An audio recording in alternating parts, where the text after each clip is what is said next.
রূপগঞ্জের মানুষ মানুষ তো চেয়ারের জন্য জানও দিতে চায়, ঠিক না? সামান্য একটা ইউনিয়নের চেয়ার, এটার জন্য মরতেও রাজি, মারতেও রাজি।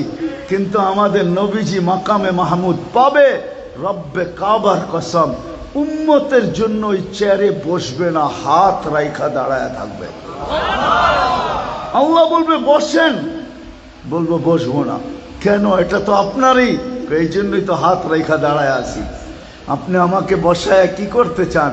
আমি বসবো না, আমি তো উম্মতের জন্য। বসলে উম্মতের জন্য ছুটবে কে?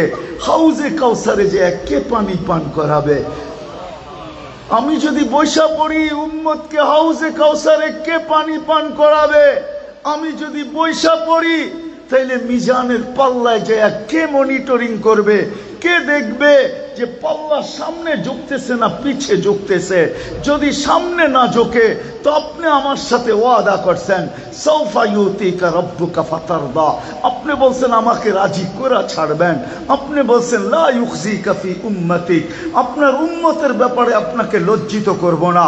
আপনি বলছেন সাফি তুসাফা, আমি সুপারিশ করলে নাকি দিবেন। সালতোতা, আমি চাইলে নাকি আপনি দিবেন।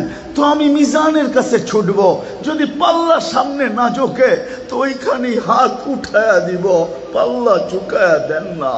আমি বসলে কে যায় ওইখানে হাত উঠাবে? আমি বসবো না। তৃতীয়, আমি বসবো না, পুলসেরাতের কাছে ছুটা যাব। যদি আমার উম্মত পার না হইতে পারে, তো দুনিয়াতে যে দুরুদ আমার উপরে পড়ছে, ইমাম কর্তবী রহমতুল্লাহ আলাইহি ওনার কিতাবে লেখছেন, আঙ্গুল উঠাইলে কর্তবীর উপরে উঠায়েন, আমার উপরে উঠায়েন না। কর্তবীর কিতাব পড়া দেখেন, ইমাম কর্তবী রহমতুল্লাহ আলাইহি লেখছেন পুলসেরাতের ওইখানে ছুটবেন। যদি উম্মত পার না হইতে পারে, তো দুনিয়াতে যে দুরুদ পড়ছিল ওই গাঠটিগুলাকে মাথায় কইরা নিয়ে উম্মতের মাথায় দিয়া বলবে পার হয়ে যা। দুরুদ দিয়া পার করে দিবে। হায় হায় হায়। সমস্ত নবী রসুল কিয়ামতের মাঠে কেউ, সবাই নাফসি নাফসি বলবে।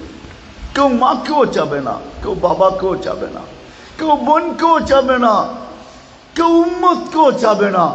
শুধু নিজের বেলায় চিৎকার দিবে নাফসি নাফসি নাফসি নাফসি।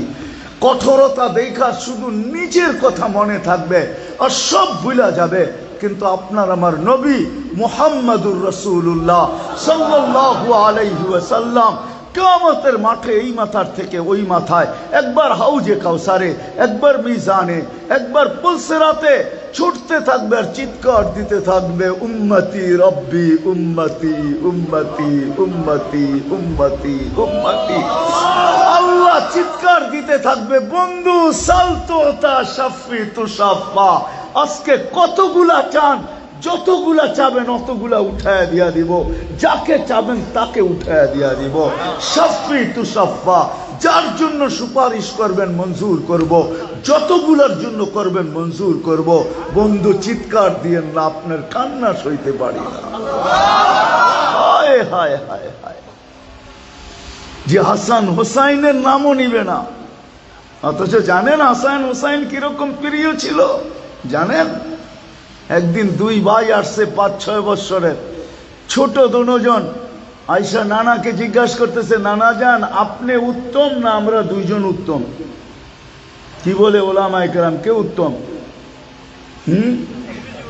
নবীজি উত্তম, ঠিক না?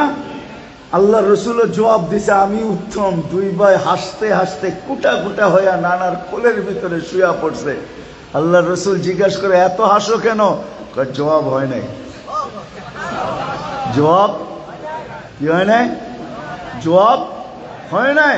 তাহলে উত্তম কে? আমরা দুজন। কিভাবে? আমাদের আব্বাজানকে চিনেন? বলো।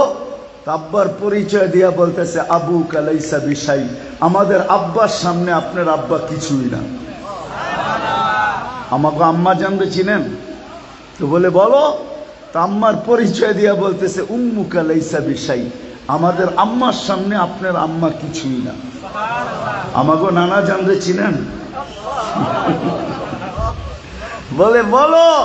তো নানা জানের পরিচয় দিয়া বলতেছে জাদ্দু কালাইসা বিশাই, আমাদের নানা জানের সামনে আপনার নানার নামও মানুষ জানে না। আমাদের নানা জান দুজাহানের বাদশাহ। তা আল্লাহর রসুল বুকের ভিতরে জড়ায়া দিয়া চুমা খায়া বলতেছে তোমরাই উত্তম, মাইনা নিলাম। ওই প্রিয় হাসান আর হোসাইন কিয়ামতের দিনে এর নামও নিবে না। ফাতেমা যাকে না দেখলে একদিন থাকতে পারতেন না, বলছে ফাতেমা তো বোঝা তুমি মিন্নি, ফাতেমা আমার কলিজার টুকরা। ওই ফাতেমা এর নামও নিবেন না, পরিবার পরিজনের কথাও বলবেন না। সারা কিয়ামতের মাঠ শুধু বলবেন উম্মতি উম্মতি উম্মতি উম্মতি। ওই নবীর উম্মত আল্লাহ আমাদেরকে বানাইছে।